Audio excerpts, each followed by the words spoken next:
Hello, ladies and gentlemen. Welcome back to the channel. Happy Thursday, everybody. I hope your day and your week are going very well so far. We've got a new day, which of course means a new NBA player prop video to share with you guys. But first, as always, people, please make sure to go ahead and hit that subscribe button, hit that like button, and drop a comment down below. It really does help the channel grow, and it really does mean a ton to us. With a new day comes some new opportunities to go ahead and make some money. We are taking a page out of yesterday's book. We're going to run it back with another 4-leg parlay in today's video. It's another weird NBA slate. Obviously, last night was the end of the trade deadline, or today actually is the end of the trade deadline, I should say. But last night, there were a ton of massive trades that went down. A lot of those teams that made those trades are playing tonight, like the Lakers, the Warriors, a lot of these teams. So a little bit of a weird night. My advice to everybody betting on the NBA over the next couple of days is to proceed with caution. With all these trades going on, you have teams that are short on players. You have teams that are bringing in new guys. It's going to take time to figure some things out. Be cautious, especially when it comes to player props over the next several days. The NBA player prop field right now is loaded with what I call landmines and a lot of potential bad bets. So let's be cautious here. We're going with a 4-leg parlay instead of any single bets or any extended number of picks. 4-leg parlay plus 280 odds over on DraftKings. Really good value. But first, guys, before we dive into today's picks, a quick little recap of how we did last night. And I guess you could say, guys, one motivating factor behind me doing another parlay today is the fact that we cashed our parlay yesterday. We had a 4-leg parlay plus 300 odds over on FanDuel. A clean sweep-a-rooney, guys. Everything hit. There were a couple sweats. Rudy Gobert in particular, over 9.5 points. Looked dead for a while, but he did barely cash it for us. Jaren Jackson Jr. and Shai Gilgeous-Alexander, on the other hand, were no doubters. But overall, a really solid performance. We love to see a nice big cash there, plus 300 odds, so 3-unit win for us yesterday. In that video. Scroll down below to the record now. Across single bets and parlays, we are up over 17 units in profit so far this year on the NBA player prop video series. Just in parlays alone, we are up over 11 units on the year. So a really good season for us over here, over at Guy Boston Sports. Let's keep the good vibes going. Let's go ahead and cash ourselves another parlay today. 4-leg parlay plus 280 odds over on DraftKings. One more quick thing, guys, before we dive into the parlay. I want you all to go ahead and say hello to my little friend. Let's go! Money good, baby. Big cash. We got another cash going our way today. 4-leg parlay plus 280 odds. Let's go ahead and make some damn money. Let's go.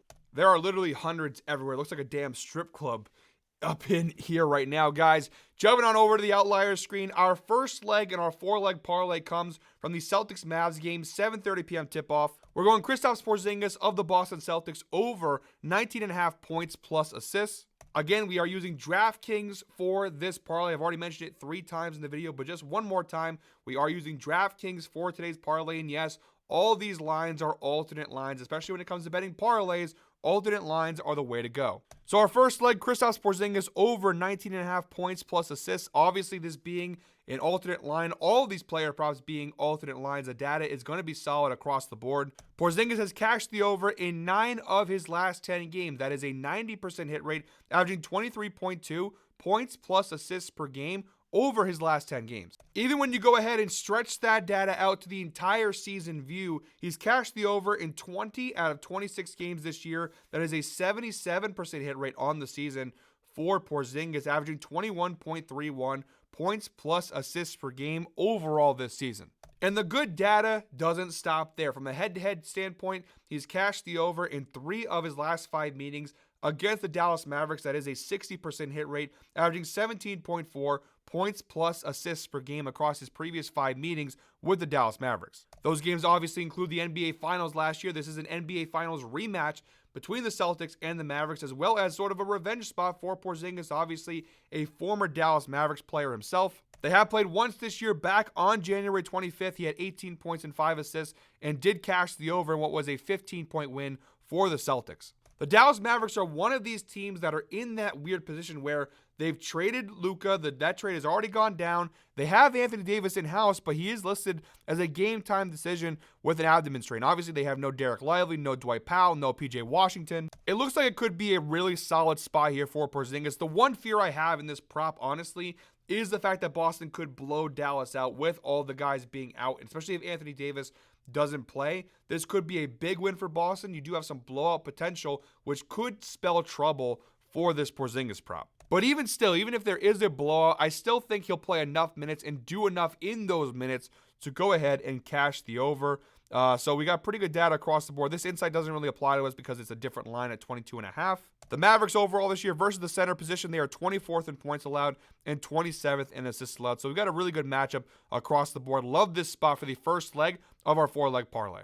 By the way, guys, if you are watching today's video at this point, thank you very much. We appreciate those who watch all the way through each and every one of our videos. If you're watching at this point right now, comment "making money" down below in the comment section. And if today's parlay hits, I'm doing a giveaway. One lucky commenter will win a free $20 Amazon gift card. That's right. All you have to do is comment "making money" down below. And if today's parlay hits, obviously that'd be our second parlay hit in a row, we'll give one lucky commenter a free $20 Amazon gift card. All right, guys, our second player prop in today's slate comes from the Orlando Magic Denver Nuggets game, 9 p.m. tip-off. We're going Michael Porter Jr. of the Denver Nuggets over 19.5 points plus rebounds. This is obviously the highest alternate line of the player props handed out in today's video. It's minus 425 over on DraftKings. Normally, I don't like throwing these in, but the data is just so damn good. We needed one more leg to throw in here, and although the odds are very high, very juiced, still a really good player prop.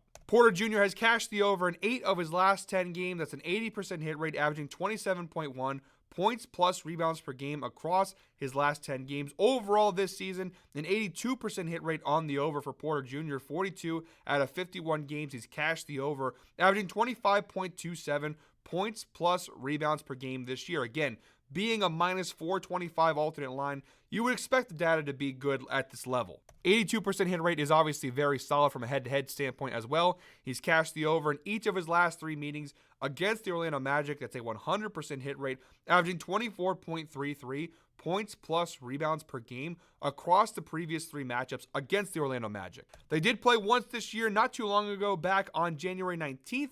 He did cash the over in that game with 15 points and 6 rebounds and what was a 13-point victory for the Denver Nuggets. Now, the Nuggets are playing on the second night of a back-to-back, it should be noted, but the data here for Michael Porter Jr. on the second night of these back-to-backs is pretty damn solid. Look at the filter here over on Outlier for days of rest. Here we go, back-to-back. You see here the last time he played Orlando on the second night of a back-to-back was January 5th of last year. He did cash the over in that game. But overall this year, a 90% hit rate for Michael Porter Jr. when playing on the second night of a back-to-back. And he's averaging 27.4 points plus rebounds per game across those 10 games off of a back-to-back. So pretty good data across the board here for Michael Porter Jr. Now, overall this year, from a matchup perspective, the Magic ranked pretty high in defense versus small forward. You see the number 1 scoring defense in the NBA in terms of points allowed to the small forward position, which obviously for us is not ideal in this matchup. They are 21st overall in the NBA in rebounds allowed to small forwards, which is good for us in this matchup. However, if we cycle over to GuyBostonSports.com to our NBA dashboard over on the website, which by the way is available to all you guys. The link will be down below in the description. It is a paid thing. I think it's $3.99 for the NBA package. You get access to all of our dashboards, all of our tools and insights and stuff over there. The picks are always 100% free here on the channel, but we do have some extra stuff, some extra tools to help you guys become better sports bettors over on our website over on GuyBostonSports.com. The dashboard does tell us that over the last 7 games, Orlando 21st in points allowed and 21st in rebounds allowed to the small forward position. So the numbers are the same, but from a scoring perspective, the Magic are giving up a healthy amount of points to the small forward position over the last 7 games. So it looks like we've got a pretty solid matchup on our hands here. All right, guys, our third leg of our 4-leg parlay comes from the Sacramento Kings Portland Trailblazers game. 10 p.m. tip-off. We're going DeAndre Ayton of the Portland Trailblazers over 24.5 points plus rebounds. We're getting that for minus 290 over on DraftKings, of course, an alternate line. For being an alternate line, the data is not as great as you've seen in some of the other player props, but that's because the matchup is so sweet. The line, even at an alternate level, is elevated. So he's cashed the over in 6 of his last 10 games. That's a 60% hit rate, averaging 26.6 points plus rebounds per game over his last 10 games. If we go ahead and stretch that data out to the overall season view for DeAndre Ayton, a 57% hit rate on the over from an overall season perspective.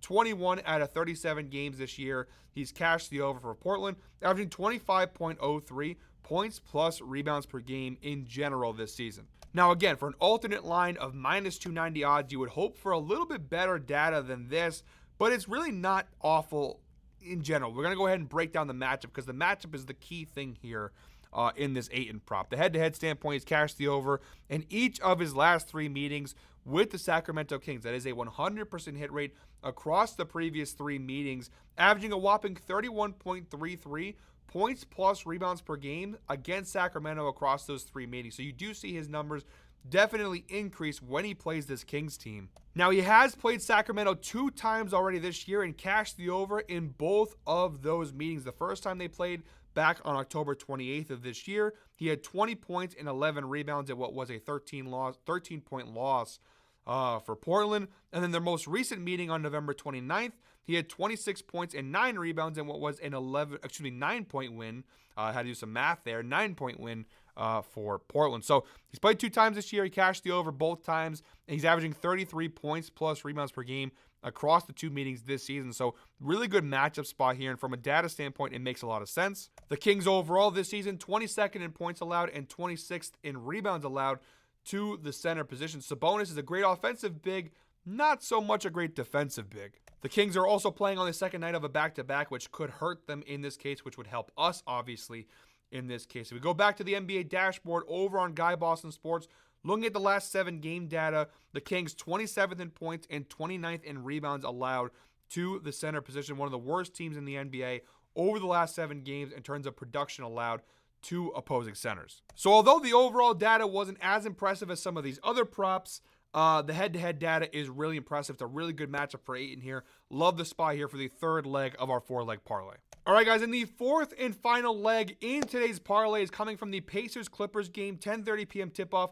We're going Miles Turner of the Indiana Pacers over 1.5 three-pointers made. From an odds perspective, this is the lowest line of the parlay. We're getting it from minus 180 over on DraftKings. You can actually get this for FanDuel for minus 160. A little too juicy for a single bet, but really not bad value over there. And the data, of course, is pretty solid. You see, in 7 consecutive games, he's cashed these over, including 8 of his last 10 games. It's an 80% hit rate, averaging 2.6 three-pointers made per game across the last 10 games. And the volume is certainly there. He's taking a healthy amount of threes over those last 10 games. He takes about 6.1 three-point attempts per game across the last 10 games, and he's shooting 43% from three-point range, which is pretty solid. He's averaging over the last 10 games about 2.6 three-pointers made per game. So again, really good numbers. Overall this year, a 62% hit rate on this over for Miles Turner. 28 out of 45 games he's cashed the over, averaging 2.09 three-pointers made per game overall this year. So pretty good numbers across the board here for Turner. And from a season perspective, now that he's taken more threes over the last 10 games when we narrow the data down a little bit. But overall, still pretty good. 5.2 three-pointers attempted per game across all the games this year, average 2.1 three-pointers made per game, averaging 40%, shooting 40% from 3, I should say. So yeah, really good numbers. Even if you want to go ahead and narrow it back down a little bit to the last 20 games, 70% hit rate, 14 of his last 20 games, averaging 2.15 three-pointers made per game across his last 20 games. So pretty good numbers here. And from a head-to-head perspective, the last time he played the Clippers, small sample size, but it is still a sample size. March 25th of last year, he hit 4 three-pointers against the Clippers in what was a 17-point victory for the Indiana Pacers. Now, from a matchup perspective, overall this year, the Clippers are 12th in the NBA in terms of three-pointers allowed to the center position, averaging about 1 three-pointer made per game against opposing centers. However, we refer back to the dashboard over on GuyBostonSports.com. You'll see over the last 7 games, the Clippers 23rd in the NBA in terms of three-pointers allowed to the center position. So definitely, of late, they're giving up more threes to centers than they are from an overall perspective. So over the last 7 games, pretty good numbers. Seems like a solid matchup spot here for Turner. And we also have our final data point, the insight provided by Outlier. Miles Turner has exceeded 1.5 three-pointers in 5 straight games on the road, averaging 3.2 three-pointers made per game over his last 5 road games. Now, that average is a little skewed because obviously he hit 8 threes versus the Pistons back on January 16th. Pretty crazy number, but he did have at least 2 three-pointers in each of his last 5 road games, so pretty good data point there. The Miles Turner evolution has been very strange. He went from being a rim protector, one of the best rim protectors in the league, Now his defense is not nearly as good, and he's more of a three-point shooter and a scoring big, which is a very strange evolution for Miles Turner, but hey, that's where we are in 2025. All right, guys, those are all 4 legs in today's parlay. Quick little run through of what those legs were. We have DeAndre Ayton over 24.5 points plus rebounds for the Portland Trailblazers. We have Miles Turner over 1.5 3-pointers made for the Indiana Pacers. We have Michael Porter Jr. over 19.5 points plus rebounds for the Denver Nuggets. And we have Kristaps Porzingis over 19.5 points plus assists for the Boston Celtics. When you parlay all 4 together over on DraftKings, it's actually gone up a little bit. It's now plus 288 over on DraftKings. So when we started recording, it was plus 280. It's now fluctuated and it's gone up to plus 288. So even better for us, more value for us. But yeah, that's our 4-leg parlay for today's video, guys. Thank you very much, as always, for watching. One more time, please make sure to go ahead and hit the subscribe button, hit the like button, and drop a comment down below. Make sure to comment making money down below, because if this parlay hits, one lucky commenter will win a free $20 Amazon gift card. All right, guys, that's it for me today. We have another parlay coming your way tomorrow. A lot of parlays this week. We have Freaky Friday tomorrow. Obviously, we've hit each of our last 2 Freaky Friday 5-leg parlays. So really looking forward to tomorrow's. We're on a pretty good run right now with parlays. I think we've hit each of our last 3 parlays, I want to say. Well, technically not. Our ladder challenge last Saturday didn't work, but that also was a it was a 2-leg parlay. 1 leg got voided. So that not even really a parlay. But our parlays overall, lately, over the last couple weeks, have been pretty solid. So keep those good vibes going into today. Keep those good vibes going into tomorrow. Freaky Friday 5-leg parlay tomorrow, guys. Until then, hope you're all winners. Enjoy your Thursday. Let's go ahead and make some more money. Let's go, baby. Let's go. Oh, that was a little bit of a fail. There we go. Let's go ahead and make some money, guys. Let's go.